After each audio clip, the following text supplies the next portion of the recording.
Well, welcome to Ravensdale Bible Academy. Today's course is Introduction to Marriage, and today's lesson is called Unequally Yoked. We get this concept from the Bible, which is found in 2 Corinthians 6:14, and it states this: "Do not be bound together with unbelievers. For what partnership have righteousness and lawlessness, or what fellowship has light and darkness?" And so what does this mean? What this principle is telling us is that when we're thinking about marriage, when we're engaged in a covenant relationship in a marriage, you're not supposed to be bound together with a non-believer. You're not supposed to get married to somebody who's not also a Christian. Now, the idea here of unequally yoked comes from the terms used with oxen. And so you picture these two great oxen, and they're bound together, and they're pulling a cart, or pulling a plow, right, to plow a field. Now, imagine that you have these two great big oxen, and they're going in the path, right? And now just imagine one wants to go one way, right, and the other one wants to go left, okay? And one and they're pulling. Now they're bound together, and so they can't really go two different directions at the same time, so they just would stop, right? Or imagine if they were rowing together, they were bound together, they could end up just going in circles. And so the idea of the oxen team is that they pull together in the same direction.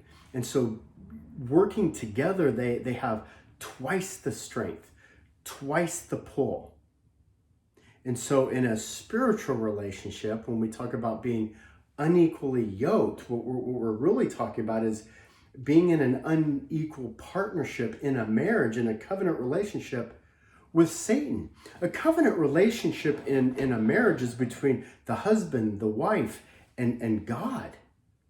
If you're in a unequally yoked relationship, then you're in a relationship with one spouse that's in relationship with God, and the other spouse that's in relationship with Satan. Okay, and so how else do we understand this? Well, an unbelieving world is in relationship with Satan. That means unbelievers don't have the same rules. They don't have the same laws. They have unbelieving ways. And so, for instance, maybe one of your core beliefs as a believer is that you're entering into a lifelong covenant relationship. You understand that God hates divorce. And so these are principles. You understand that adultery is not acceptable. These are principles by which you live by, because you follow the Lord God Almighty. You follow the laws of the Bible. But in an unequally yoked relationship, your spouse might be following a different set of rules. And so you're going in different directions. Now imagine being in this marriage relationship, and you want to go to church and they don't want to go to church. You want to raise their kids to love the Lord. The other doesn't want to raise them to love. You want to follow the Bible. They don't want to follow the Bible. Do you see how an unequally yoked relationship is ultimately going to go in different directions? And so the true alliance, the idea of the oxen team pulling together, going in the same direction with the same goals, the same vision, the same mission, the same plan, just doesn't work. And so the only way to have a true biblical alliance is to be equally yoked as believers in Jesus Christ. Genesis 2:24 says it this way: the two become one. And so you can't have two masters, right? You can't have two different people serving two different masters.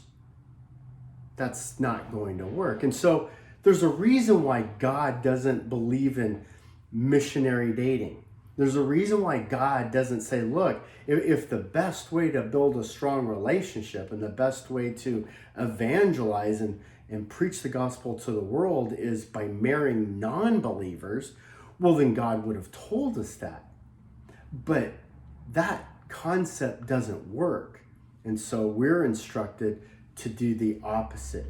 Look, this is exactly why God doesn't use marriage as an evangelistic tool or method. So, be on the same track, pull in the same direction, don't be unequally yoked.